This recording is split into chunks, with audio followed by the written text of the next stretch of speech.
Mayong hapon, yaring nagapangunang balita. Iloilo City ginpaidalom sa General Community Quarantine with heightened restrictions. Epektibo umpisa subong nga adlaw Oktubre 1 tutup 31. Syudad lakip sa finalist sang Galing Puok Awards.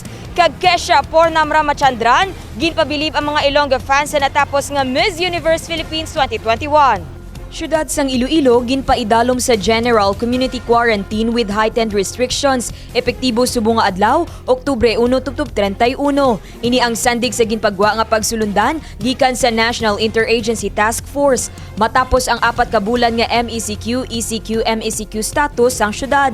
Ginpaidalo man sang alkalde ang 22 ka mga kabarangayan sa granular lockdown santo sa Executive Order No. 112 tubtob 113. Panugyan sang alkalde nga hindi magkampante nga ginpanubuan ang quarantine classification sang syudad. Kinahanglan sa gihapon sundon ang minimum health protocols. Iloilo City lakip sa finalist sang Galing Puok Awards. COVID-19 responses ginkilala. Lakip na diri ang pag-angkon sang Uswag Rolling Store, Uswag Community Kitchen, Uswag Kitchen Patrol, paghatag sang palangabuyan sa mga Uswag Sewers kag Ilonggo artist. Ginkalipay ni Mayor Jerry Treñas nga isa ang Iloilo City government sa napilian nga may pinakaaktibo nga local government unit sa pagpakigbato-batok sa pandemya.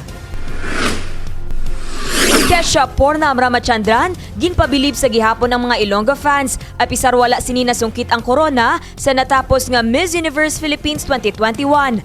Kagabi, Setyembre 30, ginkoronahan na ang panibago nga Miss Universe Philippines 2021.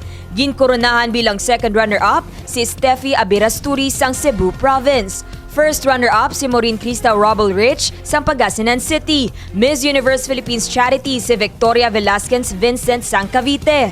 Miss Universe Philippine Tourism si Katrina Demaranan sang Taguig. Kag Miss Universe Philippines 2021 si Miss Cebu City Beatriz Luigi Gomez.